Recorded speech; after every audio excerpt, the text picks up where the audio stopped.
Bueno, los chiquitos a la guardería. Bueno, Pichi, le hemos aumentado los capítulos y ya no es un capítulo, es un libro. Un libro a la vez. Continuamos con la serie Un libro a la vez. Hemos estado viendo en el Nuevo Testamento Filipenses y ahora vamos a pasar al Antiguo Testamento y teníamos que elegir un libro, pero hay libros que son muy largos, ¿no? Especialmente los que son los profetas mayores. Teníamos que elegir uno más cortito y ahí hemos elegido Jonás. Así que si tienen ahí abierto el libro de Jonás,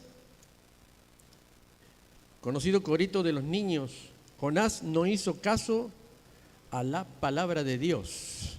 ¿Ah? Todos los niños se saben.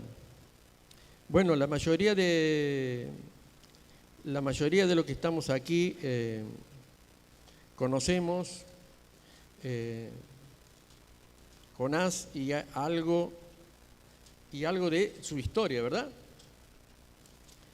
Bueno, el propósito de lo que queremos en esta noche es hacer una introducción al libro de Jonás, más que entender el nombre, que significa paloma, poder llegar a entender el contenido del libro, ¿no? La mayoría de los que estamos aquí seguro que conocen algo acerca de Jonás. Pero hay algunas preguntas que podría hacerle, no levante la mano nadie, pero cada uno vea si conoce esta parte o no. Podríamos preguntar, ¿qué es Jonás? ¿No? ¿Es un profeta preexílico, exílico o post-exílico? Exílico significa cuando Israel fue llevado en disciplina, ¿no? Hubo profetas que predicaron antes, hubo profetas que predicaron en medio del exilio y otros que predicaron después. Jonás es un profeta cuya enseñanza se hizo en el norte de Israel o en el sur de Israel. ¿Quién era el rey que gobernaba cuando Jonás predicaba? Y así por lo menos hay 8 o una docena de preguntas que quizás nosotros digo, eso no sé, y que es parte del contenido. Conocer el Antiguo Testamento es un desafío que les doy porque es muy difícil llegar a entender el Nuevo Testamento, que la mayoría de nosotros lo leemos. Es muy difícil sin conocer el Antiguo Testamento, más cuando en el Antiguo Testamento se define quién es Dios, qué hace Dios, qué le agrada a Dios, ¿no? Y qué es lo que pide Dios de su pueblo.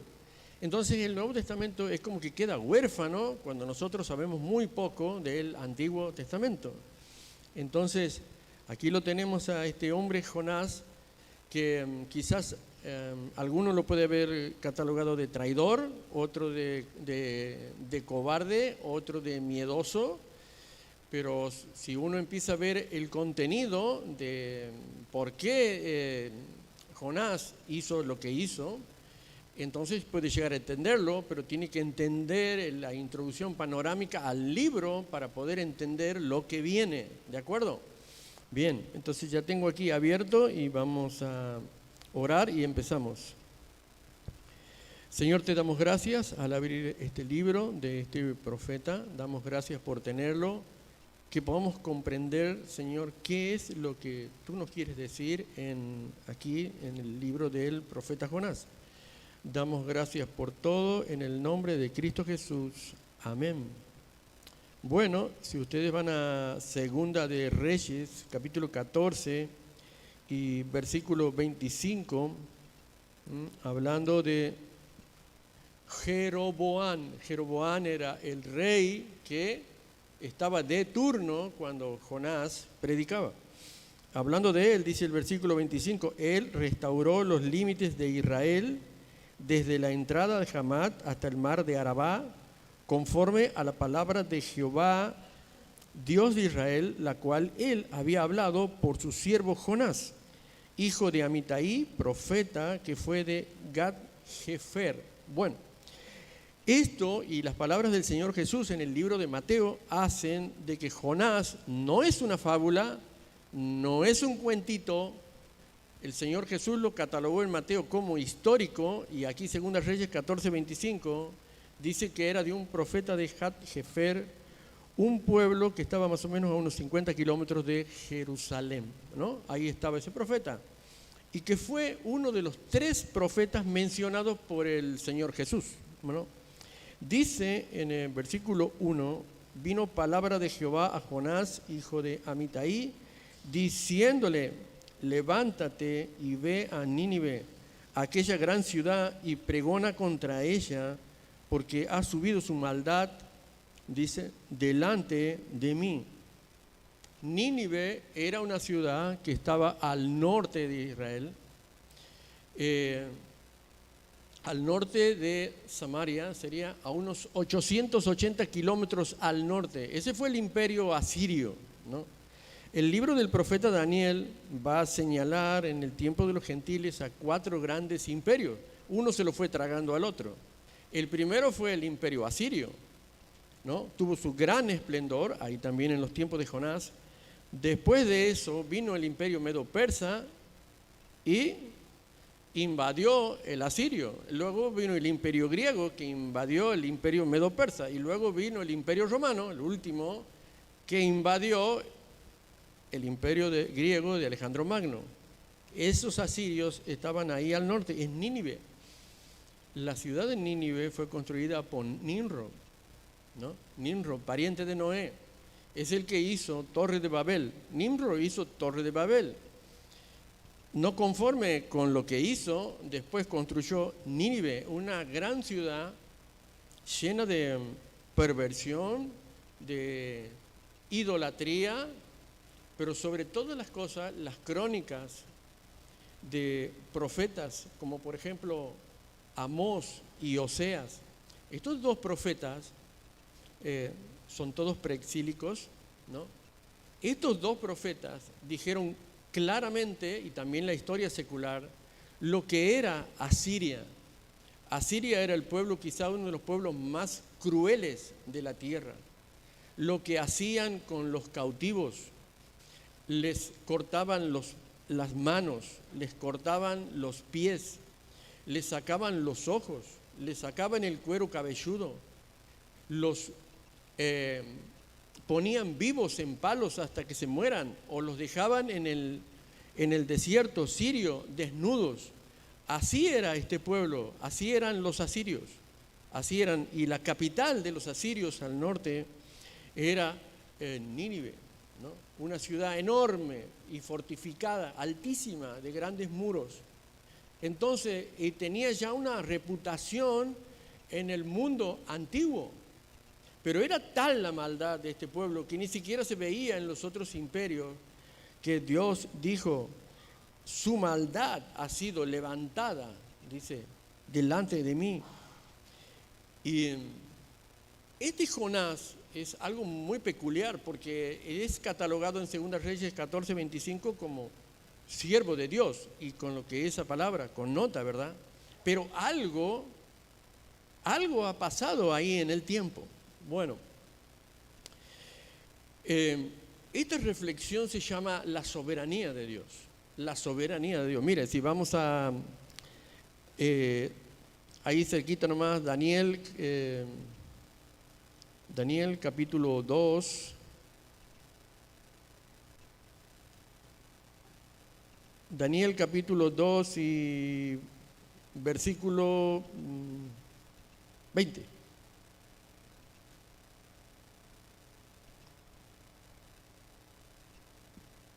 Dice así: y Daniel habló y dijo, sea bendito el nombre de Dios de siglo en siglos, porque suyos son el poder y la sabiduría. Él muda los tiempos y las edades, Él quita reyes, pone reyes, da la sabiduría a los sabios y la ciencia a los entendidos. Esta reflexión se llama la soberanía de Dios. ¿Por qué? Porque Dios siempre ha tenido el control. Siempre ha tenido control sobre todos los imperios. Él ha puesto reyes, ha sacado reyes. Él ha gobernado, a pesar de que en cierto momento parecía que los imperios dominaban la tierra. Y lo mismo pasa en los tiempos de hoy. Aun cuando parece de que todo está como descontrolado sobre el planeta, sobre la tierra, Dios reina. Dios siempre tiene el control. ¿Sabe? Hubo un tiempo, y esto les va a servir mucho para entender Jonás. Hubo un tiempo que el imperio asirio tuvo una declinación. ¿Por qué? Porque hay un pueblo al norte, cerca de Armenia, que amenazaba con atacar Siria. Y Siria tuvo dos problemas. Tuvo problemas internos, problemas políticos. Nosotros los argentinos sabemos de lo que es eso, ¿no? Problemas internos, problemas políticos. Pero también tuvo problemas externos, porque hay un pueblo que amenazaba a Siria. Entonces, Asiria, que estaba a punto de invadir Israel, se tuvo que detener. Y a causa de que se tuvo que detener, entonces Israel pudo expandirse.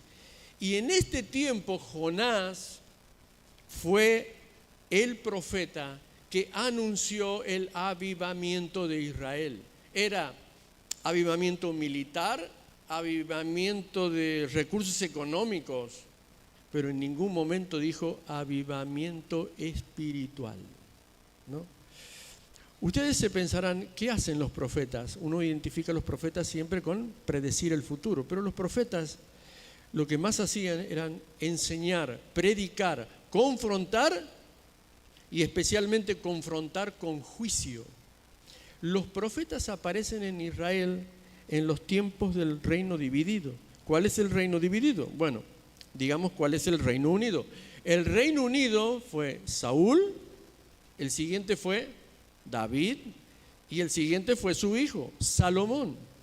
Pero Salomón cayó en gran apostasía y a partir de su descendencia Israel se dividió en dos y quedaron las 10 tribus al norte y quedó una tribu al sur. 10 tribus al norte de Israel y quedó Judá al sur.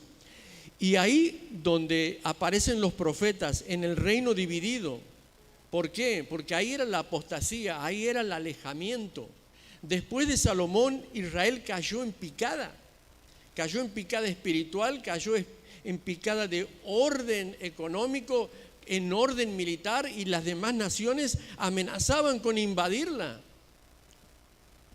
Eso pasa también con nosotros, ¿no? Cuando caemos en un decaimiento espiritual. Los enemigos del pueblo de Dios y nuestros enemigos como creyentes comienzan a ganar partido en nuestro corazón. Y así fue. Pero en este momento, como Dios siempre cuidó de su pueblo, a pesar de, apareció Jonás y él predijo el avivamiento de Israel. Si hay cosas que les encantaba a los reyes de Israel, era cuando un profeta traía buenas noticias. Todas eran buenas noticias, era un avivamiento para Israel. Entonces yo calculo que lo llevaban en andas para todos lados, lo invitaban a comer a todos los casamientos, a todas las fiestas. Israel era más popular que Messi en esa época, perdón, Jonás, ¿no? Creo que pasa hoy también con muchos predicadores en línea, en Facebook o en internet, cuando todos anuncian que todo es felicidad, todo es avivamiento, todo es una teología de la prosperidad, que traigas todos tus pedidos al altar, que Dios los va a cumplir. Todos esos predicadores se hacen muy famosos en internet, que publican que van a hacer milagros, que van a hacer sanidades ellos. Bueno, algo así quizá lo tomaron, ¿no? Entonces, en medio de esa situación es cuando Dios comisiona a Jonás. En medio de esa situación es cuando Dios comisiona a Jonás y le dice por primera vez a un profeta que salga de Israel a compartir el evangelio, que anuncie juicio a Nínive, 880 kilómetros a pie.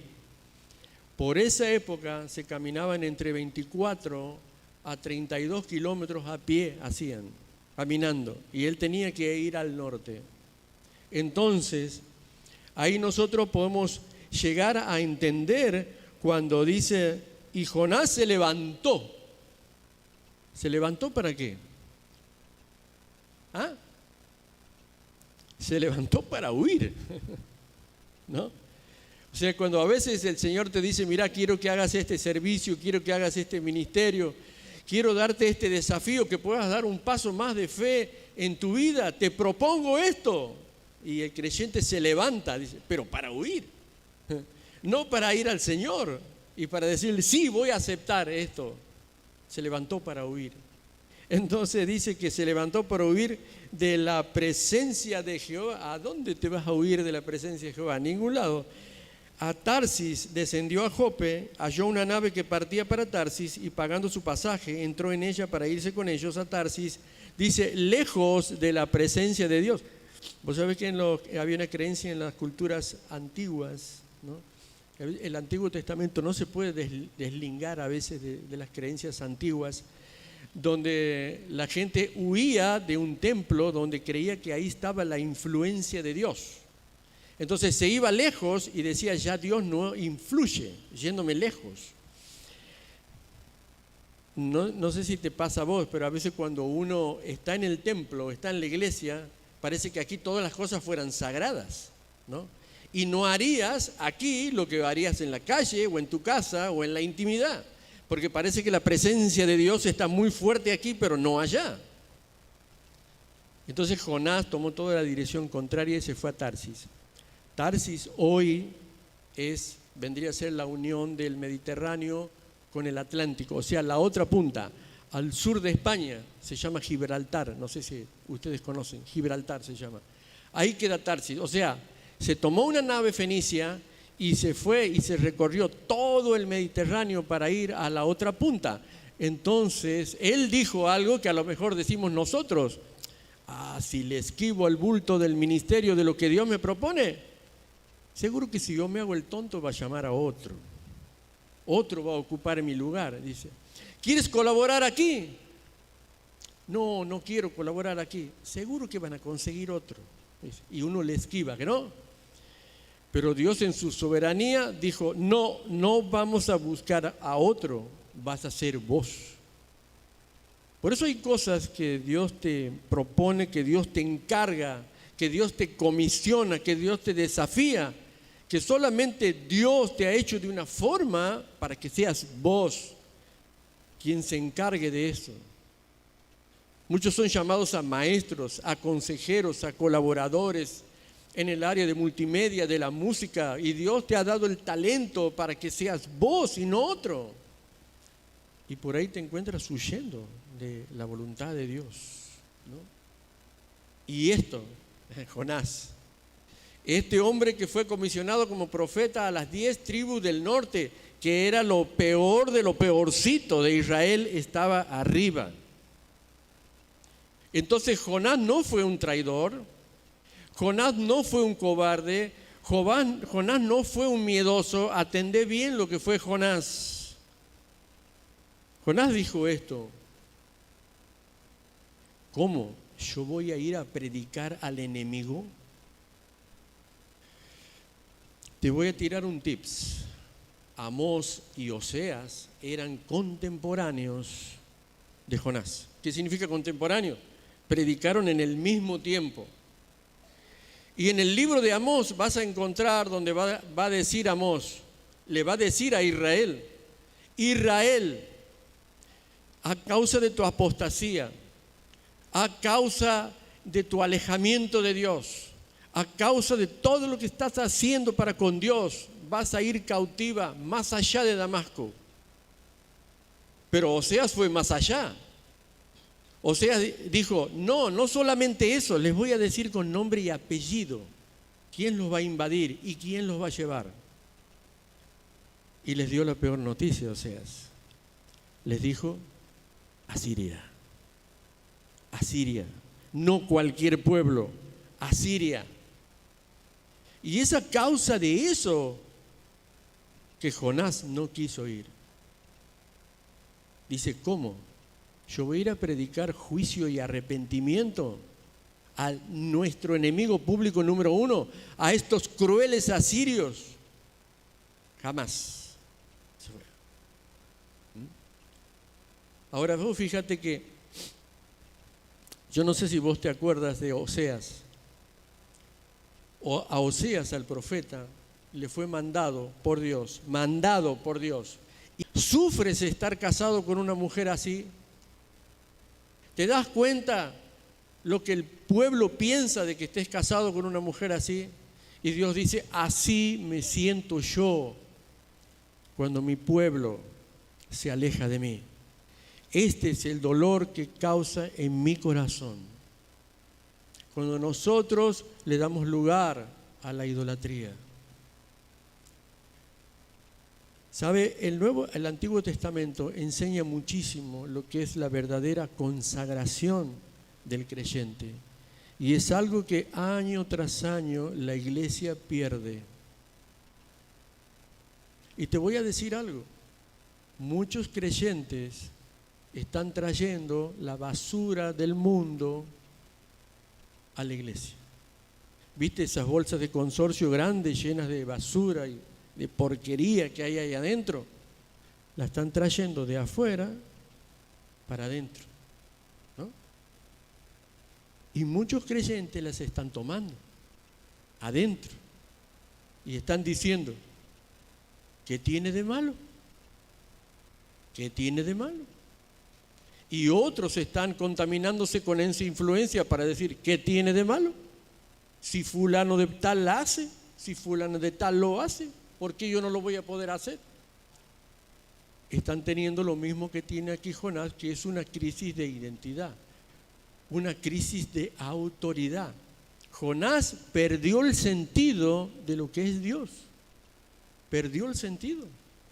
Estaba hasta abortando el evangelismo.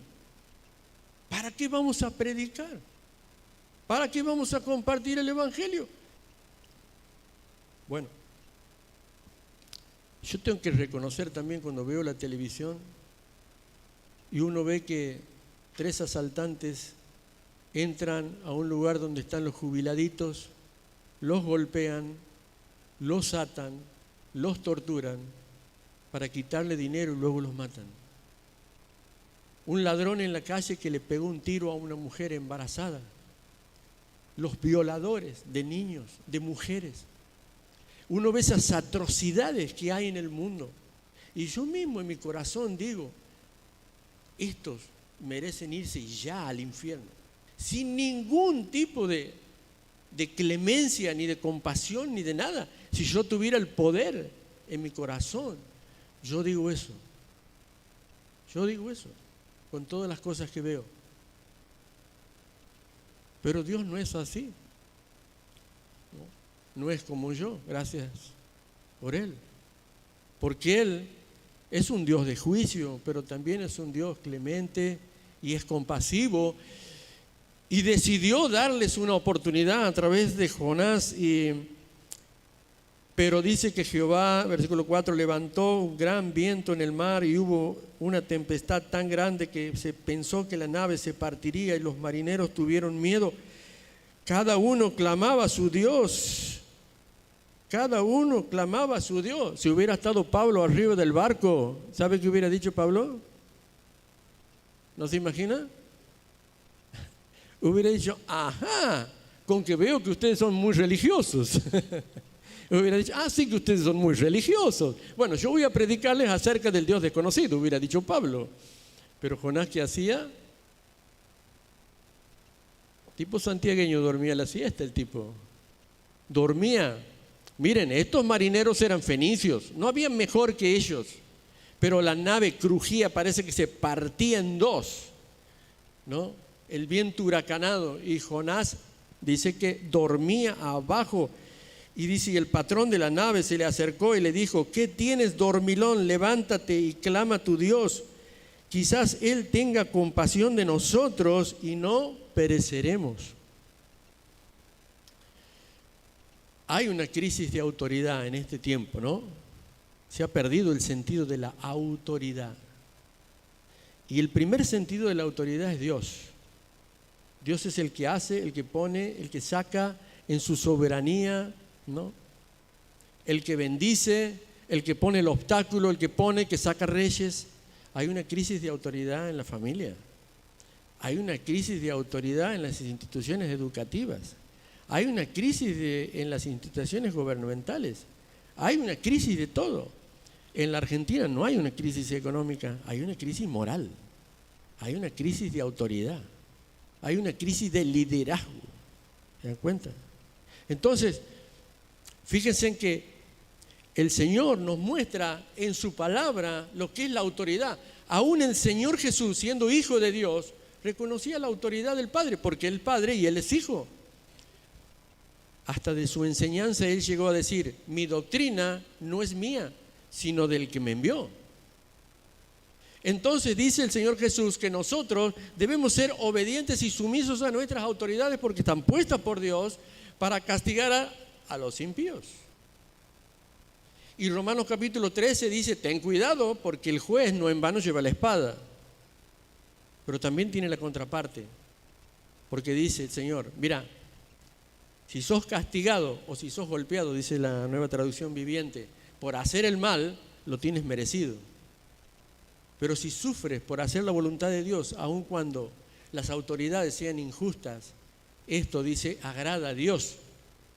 Segunda de Pedro capítulo 2 dice: Señor Jesús, yo he sufrido y ejemplo les he dado para que sigan mis pisadas. Bueno, la consecuencia de no percibir la autoridad de Dios en las Escrituras sobre nosotros, que Él tiene potestad sobre mi mente, sobre mi corazón, sobre mi cuerpo, es del Señor. Es del Señor. Llega a la siguiente crisis que tiene Jonás, que es la apatía. La iglesia no puede dormir en este mundo. No puede dormir. Tiene un mensaje que dar. Son las buenas noticias de Dios que define la eternidad de un ser humano, no importa cuál sea su condición. Ahora,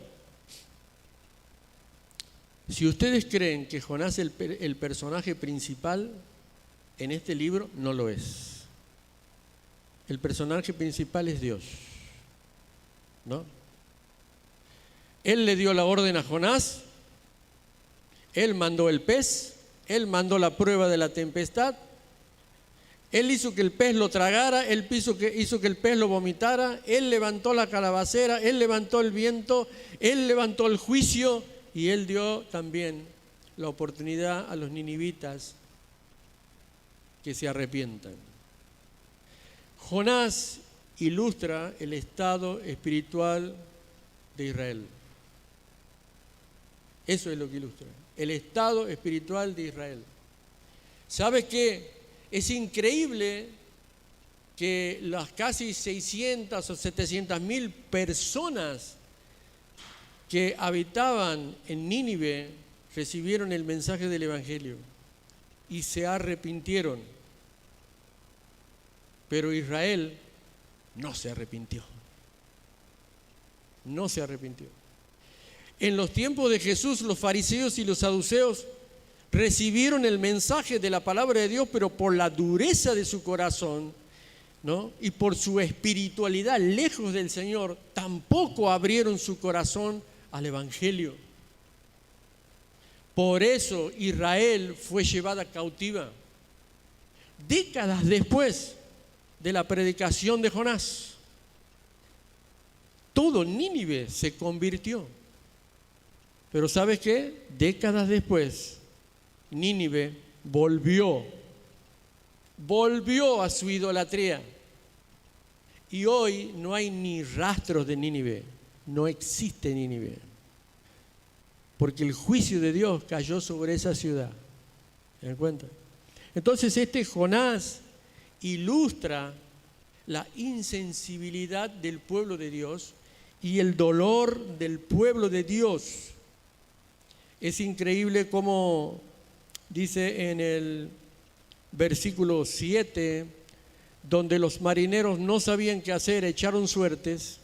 Eso significa tirar piedritas adentro de una vasija, de un tarro, con los nombres de cada uno y echar suertes. Eso se hacía en el Antiguo Testamento, ¿no? Y en Hechos capítulo 2, de ahí ya el Señor ya no permite que podamos discernir la voluntad así, ¿no? Echando suertes. Y salió Jonás. Y le dice: decláranos, ¿quién eres tú? ¿De dónde vienes? ¿Cuál es tu profesión? ¿Y saben qué dijo él? Soy hebreo. ¿Y qué más dijo? ¿Alguno se acuerda qué más dijo? Y temo a Dios. Qué manera de temer a Dios, ¿no? Eso se llama fe intelectual. Fe intelectual. Hay alguien que tiene un sentido muy antiguo testamentario en el Nuevo Testamento, que es el libro de Santiago, donde dice: ¿crees que Dios es uno? Bien haces. Los demonios también creen y tiemblan. Y si nuestra fe ha llegado a ser solamente una fe intelectual, nuestra fe solamente ha llegado hasta donde un demonio llega. Conoce la palabra de Dios, pero no la ejecuta, no la lleva a la práctica. Entonces dice que aquellos hombres temieron sobremanera y le dijeron: ¿por qué has hecho esto? Porque ellos sabían que huía de la presencia de Jehová, porque Él se lo había declarado. ¿Qué haremos contigo? Échenme al agua y Dios se calmará. ¿Y sabe qué? Deliberaron un buen rato, porque de que ellos tenían miedo. Miren, es increíble el temor que tenían en el corazón los incrédulos, y Jonás no lo tenía. Ese falso patriotismo israelita, que él creía que todas las bendiciones de Dios solamente estaban para Israel. ¿Cómo un profeta no va a saber que el Antiguo Testamento dice en Deuteronomio que Israel tiene que ser luz a las naciones? Es como si nosotros, como iglesia, nos consideramos un pueblo pequeño bien feliz. Y somos como un embalse. Imagínense en Termas del Río Hondo sin compuertas. ¿Se imaginan Termas del Río Hondo sin compuertas? Primero, los afluentes haría que desborde. Y segundo, no tendría ningún propósito. Entonces, eso pasa también a la iglesia cuando la iglesia no habla, no predica, no es luz, no está consagrada, no es luz al mundo donde vive. Y esto es algo que tenemos que consagrar cada uno de nosotros. El mismo Dios del Antiguo Testamento es el mismo Dios de ahora de nuestra iglesia. Israel creía que todas las bendiciones de Dios, que toda la prosperidad de Dios era solamente para Israel, y Dios no se compadecía de nadie. Es un problema muy grande. Y bueno, luego que él fue echado, dice en el versículo 15: y tomaron a Jonás, lo echaron al mar, se aquietó el furor, temieron aquellos hombres a Jehová con gran temor y ofrecieron sacrificio a Jehová e hicieron votos.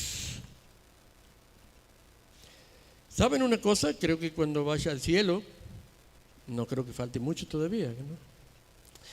Bueno, yo creo que voy a ver a los marineros. ¿Ah? ¿Cómo andan, muchachos? ¿Se acuerdan de Jonás en el barco? No dice nada, pero yo creo que sí lo voy a ver, ¿no?